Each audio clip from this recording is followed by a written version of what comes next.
Welcome to the latest episode of Breakfast with Bacon. I'm Doug Bacon, Managing Director of Throwing Words. Have my co-host here, TyAnn Osborn. Hello. Good to Hey, see you. Doug. Good to see you too. So I'm really looking forward to our topic today. We're talking about the idea that words matter.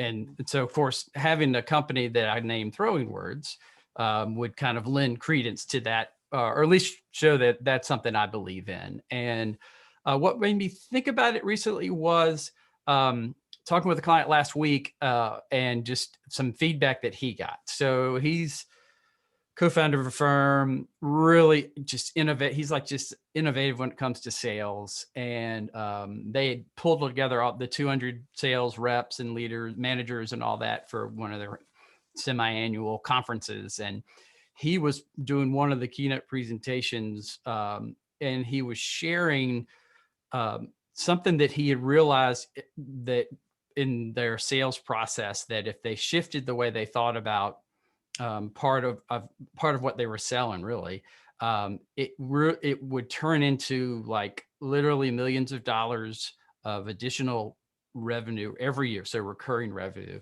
So Right. big deal.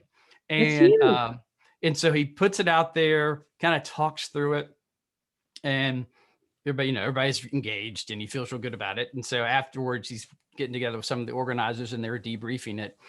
And the feedback was what they said. Oh yeah, you did great. We just had to do a little bit of cleanup afterwards. And he was like, cleanup. And so and it just struck me that the fact, it's like, well, so what's behind that comment, right? It's like, Huge. cleanup to me doesn't sound like you crushed it. Let's go collect those millions, right? It sounds like, oh, good Lord, what were you doing? Now we have to go get behind you and make sure everything's okay. And so I just Oh, thought that was a really interesting, just kind of disconnect, I think, between the two of them. So what's popping up for you as I start sharing this story? oh, well, I mean, I feel for him. Way to take, he must have just walked in there thinking, this is huge. I mean, how many sales leaders dream of coming up with the huge revenue generating idea? I mean, that's what everybody wants. And to go in and pitch it and think, man, I've crushed it. This is it. I'm going to come out with a ticker tape parade and a statue in my honor. And to get the feedback like, yeah, it was good. Don't worry.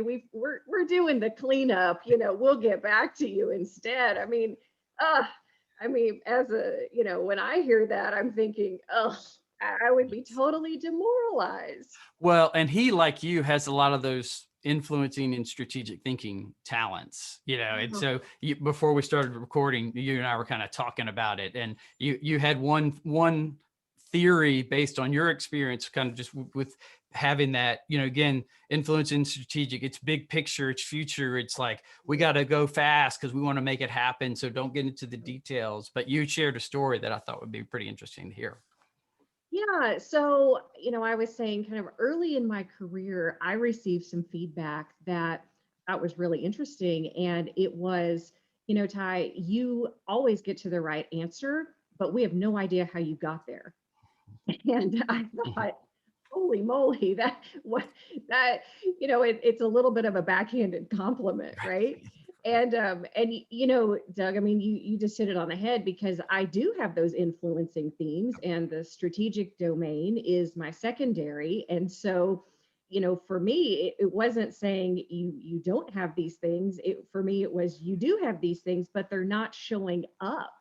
And so we often talk to our clients about, I call it volume level sometimes, where we talk to them, either your volume level is too high or not high enough. And Mm-hmm. so for me, I do have gifts in communication, but it wasn't showing up enough. I needed to dial that up and Mm-hmm. not lose people on the journey. They had no idea how I was getting there. And so it sounds like for your client, he lost them on the journey too.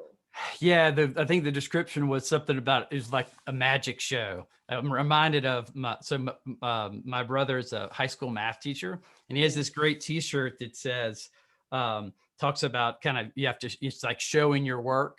And so it's like, he The had a work. couple of things, and then there's this big kind of cloud, and it says the magic happens, and then the answers on the other side. So that's kind of like what I think about. It's just like the magic was happening, and they just couldn't. I mean, they couldn't follow the logic and follow where he was going, There, which and is poor always just so guy. So fascinating. yeah, it's almost like, buried the lead. I mean, they couldn't see it. So what happened? What did you talk to him about? Well, I mean, that's made that observation well, isn't that interesting that, and so, I mean, because what I want to know is like, so what's behind the comment? And so we haven't reconnected since that conversation. So don't know yet exactly what the end result was. But that idea of, I mean, you talk about kind of turning up the volume on some strengths, which means you may need to turn the volume down in some others. Another way I think about that, particularly for you strategic folks, is that there will be times when you have to show them, you kind of have to show the math, show your work behind it, because you can so quickly discard those options that won't get you where you're going, that it like people like me, it's just like, I can't, I don't understand how you got there. And so Right. kind of by showing the math, walking me through it, then it makes sense. Yeah.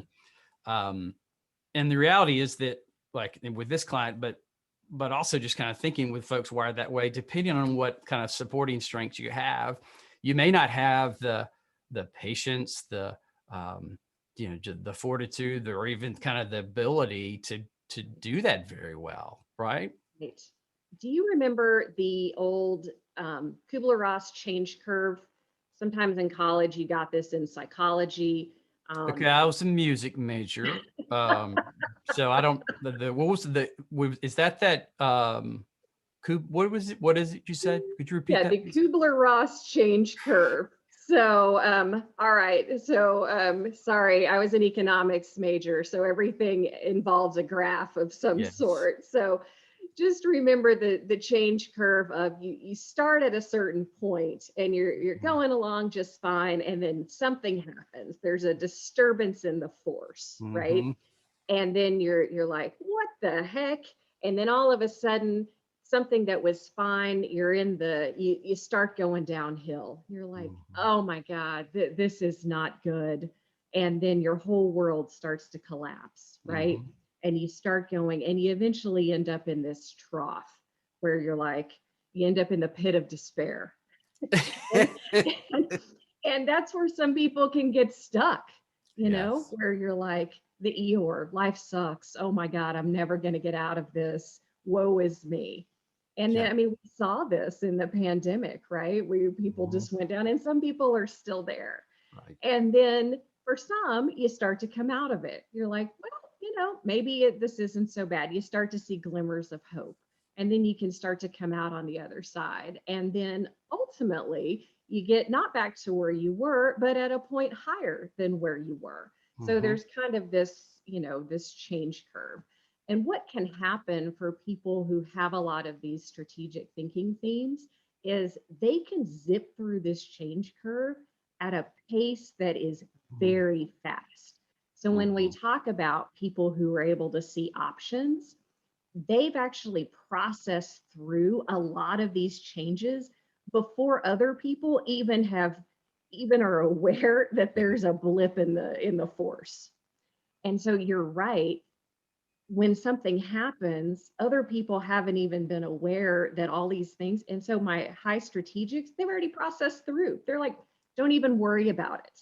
Right. Whereas part of going through that process is a healthy part of change. Like Mm-hmm. people need that in order to grow. And so it's almost like the strategics are saying, don't worry about it. I've done that for you. Like Mm-hmm. I've taken care of it for you. But part of that growth that people need is to go through that. Mm-hmm. So it's almost kind of like being a parent and you want to protect your kid from going through all the hard knocks that you did, but that's Right. how we grow. Yes. So it's a little bit of that, how much pain do you allow your kid to go through how much is healthy. So Mm-hmm. that's that dissonance that we have. So interesting. And it's one of those things that like just reinforce just like the importance of trust to just say, okay, all right, Ty, I know you've got this. I know you naturally see this. Um, I trust you. Let's just roll. Let's don't slow down. Don't let me slow you down to explain that. But we'll get to the other side and really take advantage of what you've got there, talent wise. Yeah. So it does require a high degree of trust. So it's both, right? You Mm-hmm. need the high trust. And I tell my high strategics, you are going to have to slow down a little bit.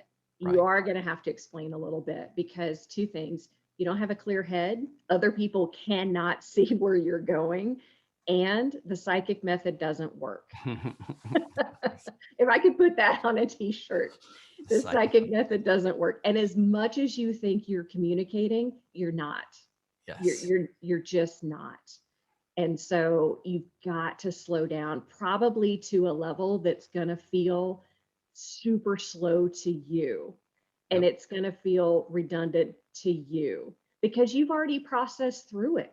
In your mind, you're going to be thinking, how many times do I have to say this? Right.